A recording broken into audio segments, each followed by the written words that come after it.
The insulting gift. The morning sun cast long shadows across the landing field as Captain Elena Rodriguez stood with her arms crossed, watching the alien transport vessel descend through Earth's atmosphere. 6 months had passed since humanity's first contact with the Korethian Empire, and today marked the beginning of what the aliens called technological assistance. Elena wasn't holding her breath for anything revolutionary. The Korethian ship was massive, its crystalline hull reflecting rainbow patterns across the tarmac as it settled onto the reinforced concrete pad. Steam hissed from cooling vents as the vessel's engines powered down. Elena checked her watch and frowned. The delegation was precisely on time, just as they had been for every previous meeting. The Korethians valued punctuality above almost everything else. Dr. Marcus Chen joined Elena on the observation platform, his tablet already displaying preliminary scans of the alien vessel. As Earth's lead xenotechnology specialist, Marcus had spent months preparing for this moment.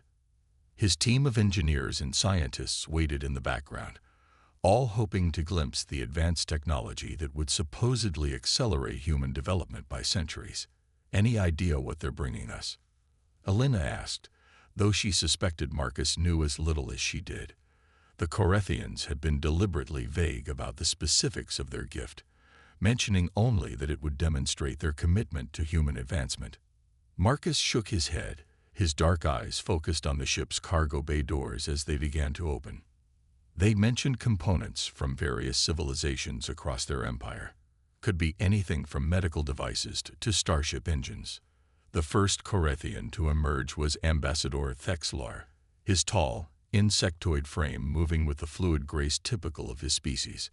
His 4 arms gestured in what Elena recognized as a formal greeting pattern, while his compound eyes reflected the morning light like polished gems. Behind him came 3 other Korethians, each carrying what appeared to be ceremonial data tablets. "Greetings, humans of Earth." Thexlar's voice came through his translation device, with only a slight mechanical distortion. "Today we fulfill our promise to share the technological wisdom of the Korethian Empire with your developing species." Elena stepped forward, representing Earth's government in this historic exchange. She had practiced her response dozens of times, ensuring her words would convey appropriate gratitude while maintaining human dignity. "Ambassador Thexlar, on behalf of humanity, we express our deepest appreciation for your generosity. We look forward to learning from your advanced civilization." Thexlar's mandibles clicked in what might have been approval before he gestured toward his ship's cargo bay. Mechanical arms began extending from within, carrying platforms loaded with various objects. Elena's first glimpse of the technological gifts made her stomach sink. The platforms held what could only be described as junk. Twisted metal components, cracked crystalline structures, burnt-out circuit boards, and devices so damaged they were barely recognizable as technology. Some pieces were clearly broken, while others appeared to have been discarded after years of use. The entire collection looked like the contents of an alien scrapyard. Dr. Chen's tablet slipped from his suddenly slack grip, clattering onto the concrete platform. Around them, the assembled human delegation stared in shocked silence at the pile of technological refuse being presented as a gift from an advanced galactic civilization. "These are technological components from 17 different species within our empire," Thexlar announced proudly, apparently oblivious to the humans' reaction. "Each piece represents centuries of development and advancement. Your scientists may study these examples to better understand the principles of galactic technology." Elena forced her expression to remain neutral, though inside she felt a mixture of anger and humiliation. The Korethians weren't sharing their technology. They were dumping their garbage on Earth and calling it generosity. It was an insult disguised as a gift. And the worst part was that they seemed genuinely pleased with themselves. "We are grateful for these learning opportunities," Elena managed to say, her diplomatic training preventing her from expressing her true feelings. "Our scientists will certainly find them educational." Marcus had recovered enough to begin examining some of the closer pieces.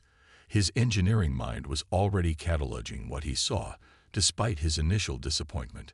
A burnt-out power coupling from what might be a Corinthian vessel, a cracked navigation crystal that still held faint traces of quantum resonance, weapon components that looked centuries old but might still contain useful principles. Perhaps, Marcus said carefully, you could provide some context for these components, their original functions or the civilizations that created them. Thexlar's upper arms gestured dismissively. Such details are not necessary for a species at your developmental level. The basic principles contained within these artifacts will provide sufficient challenge for your primitive understanding. Over time, perhaps decades or centuries, your scientists may begin to comprehend their simplest functions. The condescending tone was unmistakable, even through the translation device. Alina saw several members of her team exchange angry glances, but they maintained their professional composure. They were representing all of humanity in this moment, and losing their temper would accomplish nothing. As the alien platforms deposited their loads onto designated areas of the landing field, Alina found herself studying the junk more carefully. Her military background had taught her to look for opportunities in every situation, no matter how desperate. These might be discarded scraps to the Corinthians, but they were still examples of technology far beyond current human capabilities. We will transport these materials to our research facilities immediately, Alina announced. Our best scientists will begin studying them right away. Excellent, Thexler replied. We shall return in one of your years to assess your progress. Perhaps by then you will have managed to understand the function of one or two simpler pieces. The ceremony concluded with more formal pleasantries, but Alina's mind was already racing ahead to what came next. As the Corinthian ship lifted off and disappeared into the sky, she turned to Marcus and saw the same determined expression on his face that she felt on her own. They think we're primitives, Marcus said quietly, watching the alien vessel become a distant speck. They just gave us their trash and expected us to be grateful. Maybe, Alina replied, her voice carrying a dangerous edge. But they made one critical mistake. What's that? Alina smiled grimly as she looked at the piles of alien technology scattered across the landing field. They don't understand what humans can do when we're angry.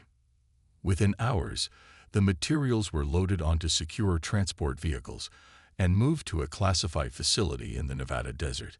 Alina had convinced her superiors to fund a special research project, ostensibly to study the alien gifts, but actually to prove that humanity wouldn't be treated like backward children by their galactic neighbors. The facility, designated Project Prometheus, was established in a decommissioned military bunker deep underground. Alina assembled the best minds from every relevant field: xenotechnology specialists, quantum physicists, materials engineers, weapons designers, and computer programmers.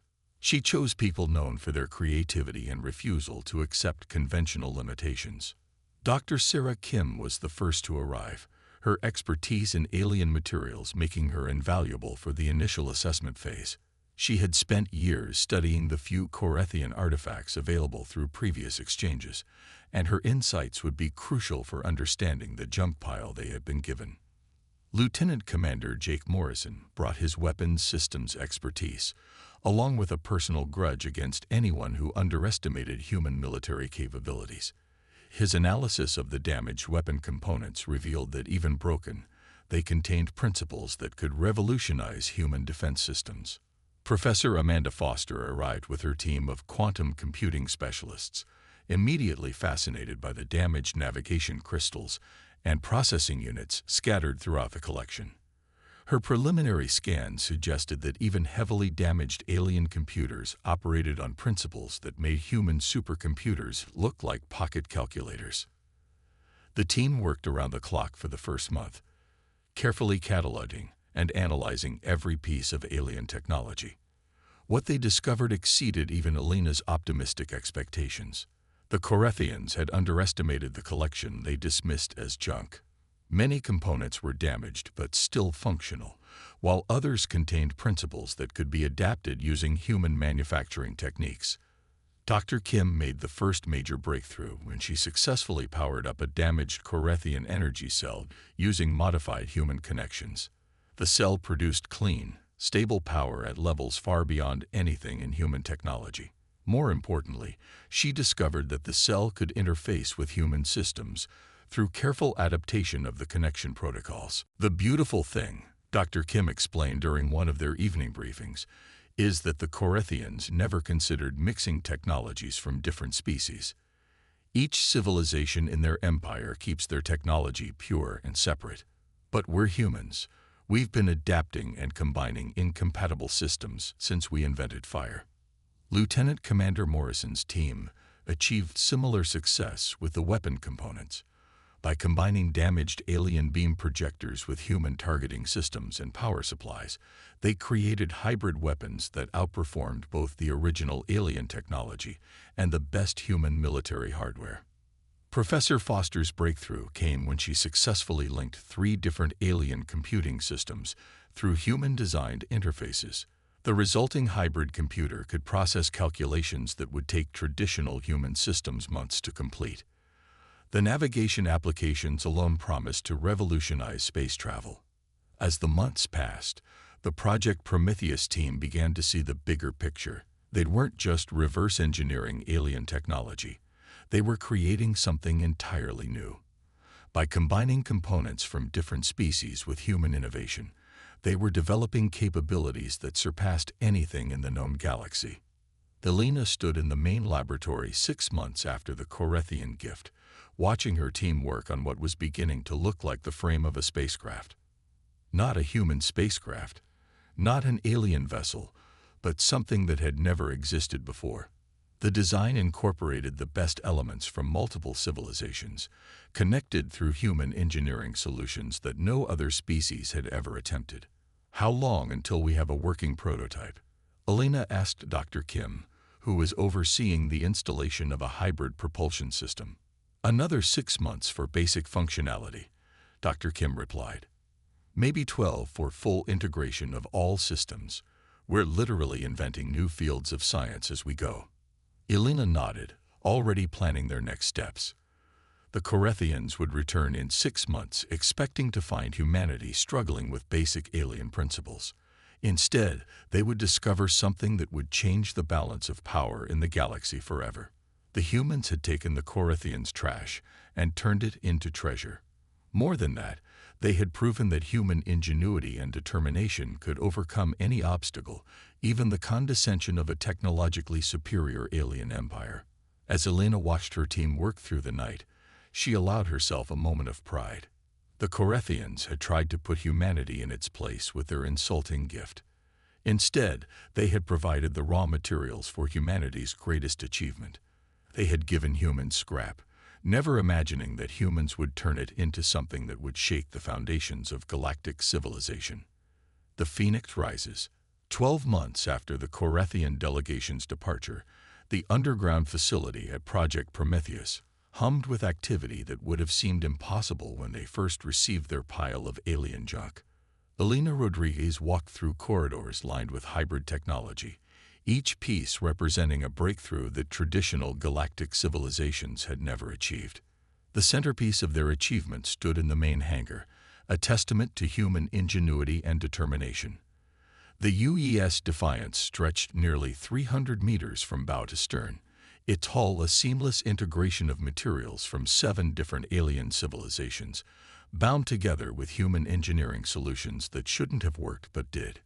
Dr. Sarah Kim approached Elena with a tablet displaying the morning's test results.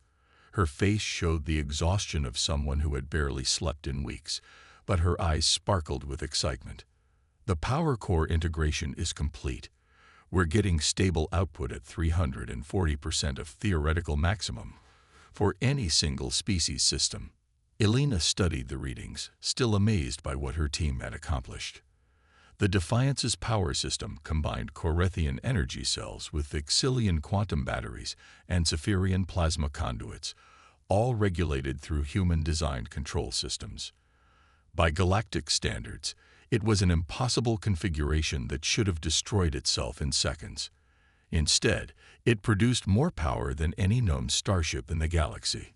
Weapons status, Elena asked as they walked toward the ship's docking ramp.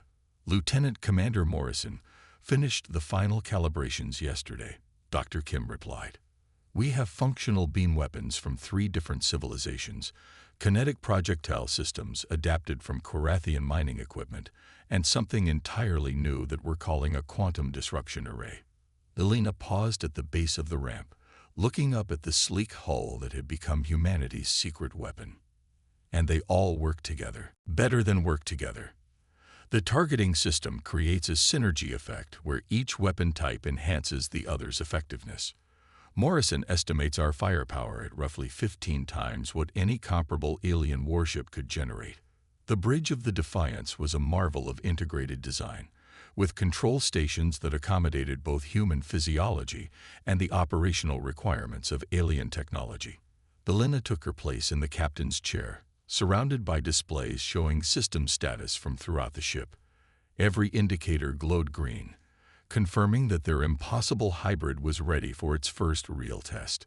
Commander David Park, Elena's second-in-command, reported from the navigation station. All systems show ready for departure. The stealth modifications are active, so we should be invisible to conventional sensors until we choose to reveal ourselves. The stealth capability was perhaps their most crucial innovation. By studying damaged Korathian scout ships in their junk collection, they had developed adaptive camouflage that could mimic the sensor signatures of any known vessel or simply disappear entirely from most detection systems. Take us out, Elena ordered, feeling the deck vibrate slightly as the Defiance's engines came online. The ship rose smoothly from the underground hangar, emerging through carefully concealed doors into the Nevada desert. Within minutes, they were climbing toward orbit, their passage undetected by Earth's own defense systems. As they reached space, Elena opened a secure channel to their ground control team. Prometheus Base, this is Defiance. We are clear of atmosphere and beginning our mission. Dr. Marcus Chen's voice came through clearly from the facility below. Confirmed, Defiance. Long-range sensors show the Korathian fleet is still 3 hours out from Earth. You have time to reach the intercept point. Elena had spent months planning this moment. Intelligence gathered through careful monitoring of Korathian communications had revealed the truth behind their generous gift of technology. The Korathians hadn't been trying to help humanity develop. They had been testing human capabilities while preparing for a conquest that would eliminate Earth as a potential threat. The alien junk had been intended as a distraction, something to keep human scientists busy with harmless reverse engineering, while the Korathians assembled a fleet capable of destroying human civilization. They had assumed that humanity would spend decades struggling with basic alien principles, never imagining that humans would turn their trash into the galaxy's most advanced warship. Contact bearing 27 Mark IV, reported Lieutenant Sarah Walsh from the sensor station. Korathian fleet, 12 ships in standard battle formation. Elena studied the tactical display, analyzing enemy formations that the Korathians probably considered unbeatable. Each alien vessel was individually more powerful than any known human ship, and together it represented enough firepower to reduce Earth's cities to ash within hours. Under normal circumstances, humanity would have no defense against such overwhelming force. But these weren't normal circumstances. Red alert, Elena announced. All stations prepare for engagement. Remember, they think we're primitives playing with their garbage. Let's show them what humans can really do. The Defiance moved toward the Korathian fleet at a speed that would have been impossible for any conventional vessel. Their hybrid propulsion system allowed acceleration rates that would crush organic crew members in ships without proper inertial compensation. Elena felt the artificial gravity adjust smoothly, another impossible integration of alien technologies that the Korathians had never considered. Fleet Commander is hailing us, reported Communications Officer Tom Bradley. Standard Korathian surrender demand. Put him through, Elena replied, settling back in her chair with a slight smile. The main screen flickered to life, showing Fleet Commander Zekthor on the bridge of his flagship. The Korathian's compound eyes glittered with what Alina recognized as predatory satisfaction, while his four arms gestured in patterns that conveyed absolute confidence in victory. Unknown human vessel, Zekthor's translated voice carried tones of amusement and contempt. You will surrender immediately and prepare to be boarded. Resistance will result in the destruction of your primitive craft and the acceleration of Earth's punishment. Alina stood, making sure the alien commander could see her clearly. Fleet Commander Zekthor, this is Captain Alina Rodriguez of the United Earth ship Defiance. I'm afraid I have some bad news for you. Zekthor's mandibles clicked in what might have been laughter. Bad news, primitive. The only bad news is for your species, which will soon learn the price of attempting to deceive the Korathian Empire. Actually, Alina replied calmly, the bad news is that you gave us exactly what we needed to build something you can't defeat. You handed us your junk, and we turned it into the deadliest warship in the galaxy. The Korathian commander's amusement faded as his officers began reporting sensor readings from the human vessel. Alina could see confusion spreading across the alien bridge as they tried to understand what their instruments were telling them. Impossible, Zekthor hissed. Human technology is centuries behind galactic standards. You cannot possess weapons that threaten Korathian vessels. Normally, you'd be right, Alina agreed. But you made a critical error in judgment. You assumed we would try to copy your technology instead of improving it. Alina gestured to her weapons officer. Mr. Morrison, please demonstrate our capabilities. Target their lead escort vessel with a quarter-power beam array. The Defiance's hybrid weapons system engaged with a sound like distant thunder. Beams of coherent energy lanced across space, striking the Korathian escort ship with precision that should have been impossible at their current distance. The alien vessel's shields flared brilliantly for a moment before collapsing entirely. The ship itself remained intact but completely powerless, drifting helplessly as its systems overloaded. Silence filled the communication channel as both fleets absorbed what had just happened.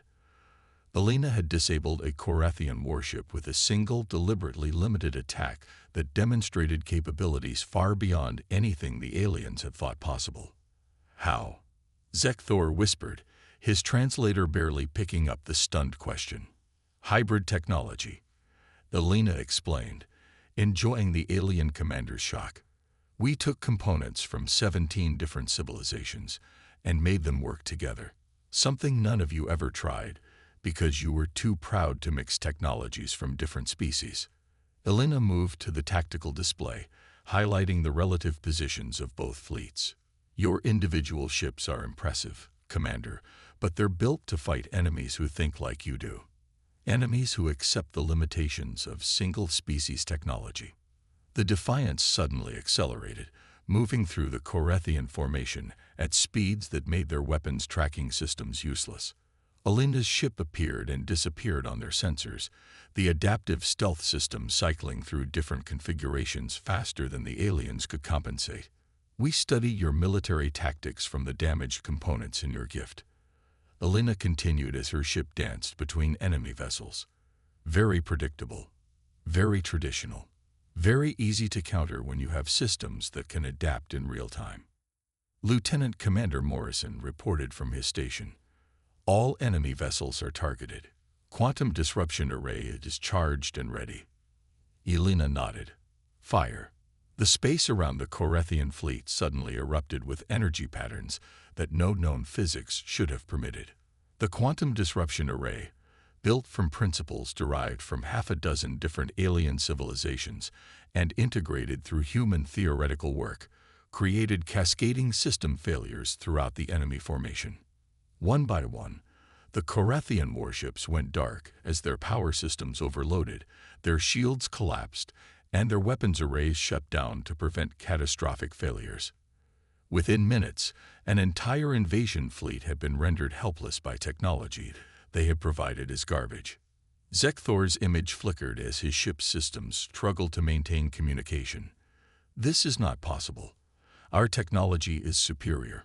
Our fleets are invincible.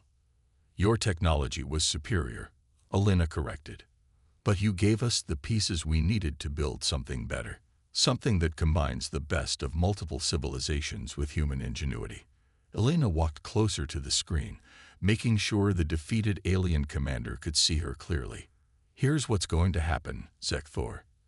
You're going to return to the Korathian Empire and deliver a message. Humanity is not a primitive species to be conquered or dismissed. We are innovators, adapters, survivors. She gestured toward the disabled fleet drifting around them. You came here with 12 warships, expecting to find helpless primitives. Instead, you found a single human vessel that defeated your entire force without taking a single casualty. Think about what that means for any future attempts at conquest. The communication channel crackled with interference as Korathian systems continued to fail. This changes nothing, Zekthor managed to say. The Empire has thousands of ships, millions of warriors. And now they know that humans can turn their own technology against them, Elena replied. Every piece of equipment they've ever discarded, every broken component they've thrown away, represents a potential weapon in human hands. Elena signaled her communications officer to open a channel to the entire Korathian fleet.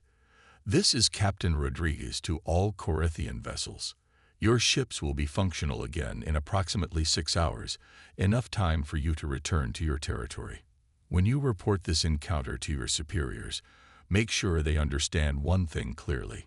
She paused, letting her words carry the weight of absolute certainty. Earth is under human protection now. Any future aggression against our world or our people will be met with force that makes today look like a gentle warning. We turned your junk into the deadliest warship in the galaxy, and this is just the beginning of what we can accomplish. The channel closed, leaving the Korathian fleet to contemplate their defeat while their systems slowly recovered. Elena returned to her captain's chair, watching as the alien vessels began limping away from Earth space. Commander Park approached with a status report. All systems functioning normally. No damage to report. The quantum disruption array performed exactly as predicted. Elena nodded, still watching the retreating aliens on her screen. Open a channel to Prometheus base. Tell Dr. Chen that the field test was successful. Humanity is ready to take its place in the galaxy. As the Defiance turned toward home, Elena reflected on how far they had come from that humiliating day when the Korathians had dumped their garbage on Earth's landing field. The aliens had thought they were giving humanity worthless scraps, never imagining that humans would see opportunity where others saw obstacles. The message would spread throughout the galaxy. Humanity had taken alien junk and transformed it into technology that surpassed anything their supposed superiors could create. More importantly, they had proven that human determination and ingenuity could overcome any challenge, no matter how impossible it seemed. The Korathians had tried to keep humanity in its place with their insulting gift. Instead, they had provided the materials for humanity's greatest triumph. They had given humans scrap and received a demonstration of power that would echo throughout galactic civilization for generations to come. Elena smiled as Earth grew larger in their view screen. The galaxy was about to learn what humans could accomplish when they were underestimated. And it all began with a pile of alien junk that nobody thought was worth anything at all.